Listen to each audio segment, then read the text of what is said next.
So it's been a year since Cricket 24 launched, and while the initial excitement has faded, it's been interesting to see how the game has evolved, or in some cases stayed the same. The recent edition of Cricket 24 Xbox Game Pass, along with a discounted Steam sale, has brought in some new players and boosted sales. Let's dive into where the game stands now.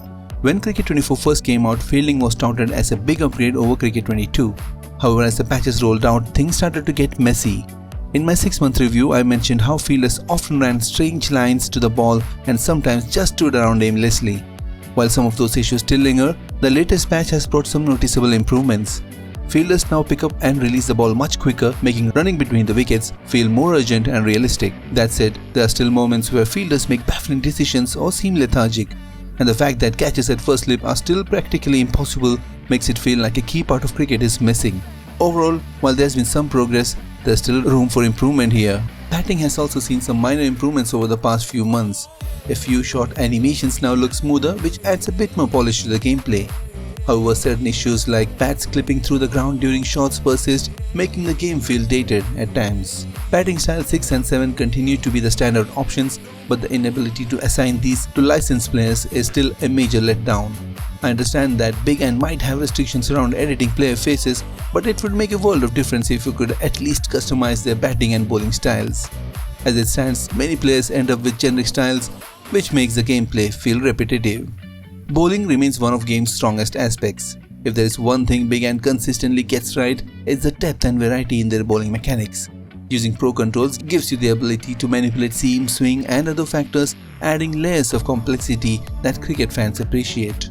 However, spin bowling in test matches is still a bit overpowered, and the AI tends to fold too easily against it. It's something that could use some fine-tuning, but overall bowling remains one of the game's highlights. If you're willing to dive deep into the controls, there's a lot of satisfaction to be found here. The AI behavior has been a mixed experience. On the positive side, field settings are much smarter now. You will notice the AI adjusting fields based on batters' strengths and weaknesses, which adds a layer of authenticity to matches. But there are still moments where the AI drops the ball, sometimes literally. For example, batters will leave the last ball of the over or fail to take singles with just one run needed of the final delivery.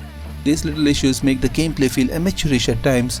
Another problem is that AI tends to get out the same way too often, inside edges, against spin, making it feel somewhat scripted. That said, the AI is much more aggressive against spin in limited overs matches now, which makes for more exciting middle over battles. Visually, the game hasn't changed too much since my 6-month review, but the addition of few stadiums has been a highlight. Pakistan venues and the renovated Hyderabad stadium were great to see, but the addition of New Zealand's stadium really stands out. These were long overdue and look fantastic in the game. Hopefully we can add more stadiums from New Zealand. The stadiums are some of the most impressive aspects of Cricket 24 and they really help elevate the overall presentation. While the visuals are still not quite AAA level, playing matches under lights, whether it's a Big Bash League or the 100, really shows the game at its best. English and Australian stadiums continue to feel authentic and the dynamic broadcast camera adds a lot to the presentation. I do hope future updates give us more customization over camera zoom levels, but for now it is one of the better features in the game. One area that still needs attention though is the community download section. Many players have reported issues downloading teams fully, often because of missing bat logos and other small glitches. It's been a source of frustration for the community and Big End needs to address it soon to keep players engaged. When it comes to licenses, it's been a bit of a mixed experience. IPL teams continue to get regular face updates, which is great, but PSL fans are still waiting for the promised player scans. It's disappointing that a year on, these scans have not yet been added.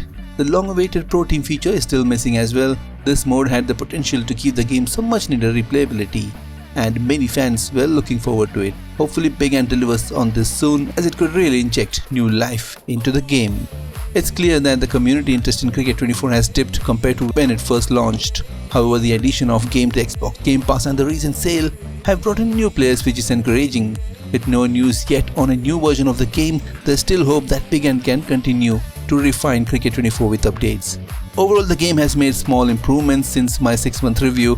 Fielding is better, AI aggression has improved, and the addition of new stadiums make the game look even more impressive. But many of the same issues like AI quirks, repetitive animations and community download problems are still holding it back. That said, I do think the game has grown a little since my last review. I'd bump my rating up from 6.75 out of 10 to a solid 7 out of 10. It's not a huge leap, but it's progress, and if Big N keeps at it, Cricket 24 could still become the game we all hope for. Do let me know in the comment section what do you think about Cricket 24 1 year after its release. Until the next time, it's goodbye from me. Take care, have a nice one.